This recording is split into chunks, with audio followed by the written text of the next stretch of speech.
Uma das nossas prioridades agora é que a investigação suba na escala de responsabilidades, né? É preciso apontar para o alto. Estão presos lá os executores do quebra-quebra, mas é preciso chegar aos financiadores e, na sequência, ou simultaneamente, também aos idealizadores desse golpe, né? E você sabe que um dos sintomas mais irrefutáveis da insanidade, Fabiola, é o hábito de rasgar dinheiro, né? Quando gente abonada leva a mão ao bolso para financiar um golpe preconizado por um mito celerado, é o sinal de que a insanidade ultrapassou as fronteiras do paroxismo.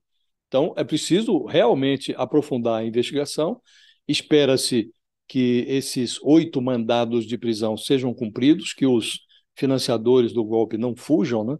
E também há muito interesse nessas operações de busca e apreensão. São 16 nessa ordem emitida pelo Supremo Tribunal Federal, que ali podem ser encontrados documentos e, enfim, dados que são valiosos para a investigação.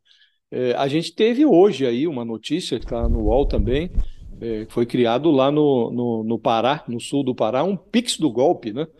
Então, e o mais curioso é que essa notícia revela que os idealizadores e os provedores desse Pix do golpe, alguns deles não estão na lista de presos do dia 8 de janeiro, tampouco estão naquela lista de Ô, pessoas, empresas que foram acionadas pela vamos até AGU. abrir.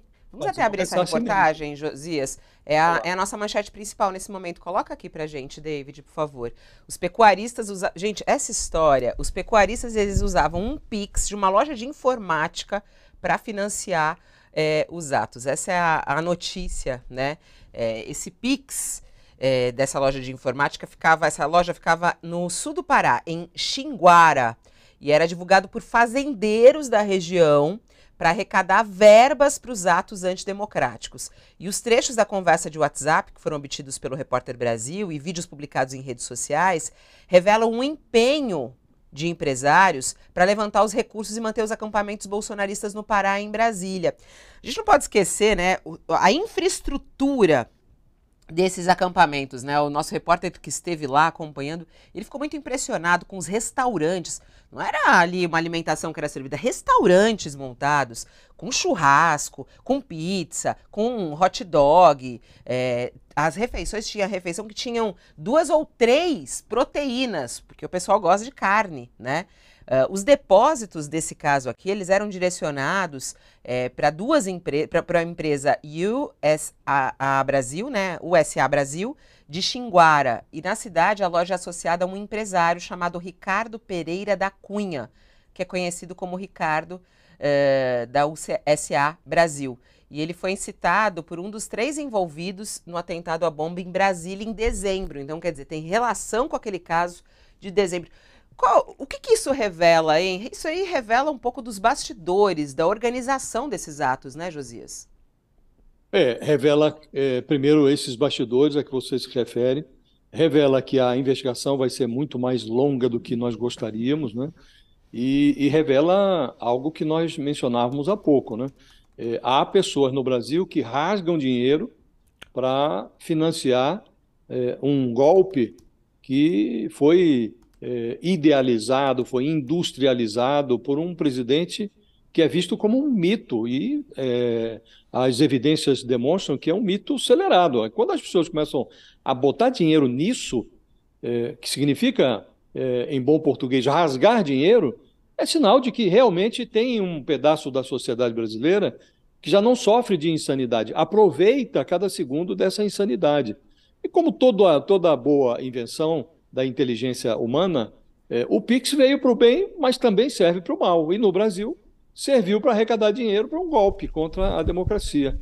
Nessa experiência aí do sul do Pará, que não é única, há outros PICs sendo utilizados com a mesma finalidade em outras partes do país. Esse exemplo de PIX do golpe usou ali uma conta de uma loja de informática como fachada para coleta. Além de financiar acampamentos de porta de quartel, esses bolsonaristas endinheirados ali da região de Xinguara podem ter ajudado a bancar um plano terrorista.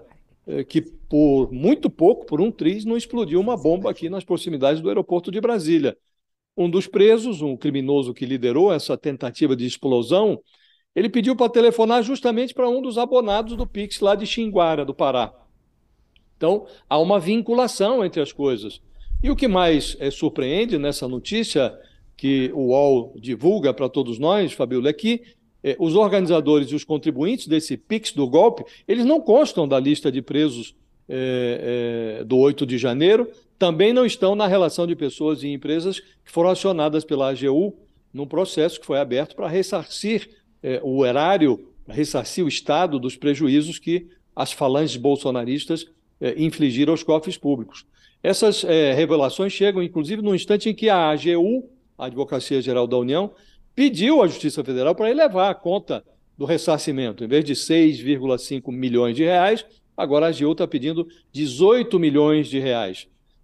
E já foram bloqueados bens ali equivalentes aos 6,5 milhões e muito provavelmente a Justiça vai também bloquear, vai elevar esse valor para 18 milhões, o valor do bloqueio, né? Agora, tudo isso é muito pouco, porque essa cifra está incluindo apenas os custos dos estragos feitos ali no Palácio do Planalto, no Supremo e no Congresso. E é pouco, porque essa conta deveria incluir o custo da alimentação dos presos, dos salários dos policiais, magistrados, defensores públicos que foram mobilizados para fazer essa triagem de mais de 1.400 criminosos retidos aqui em Brasília, alguns já foram inclusive liberados. Então, vai ficando claro, como disse Fabíola, que essa investigação vai ser muito longa e ela está longe de alcançar todas as pessoas que precisam ser alcançadas.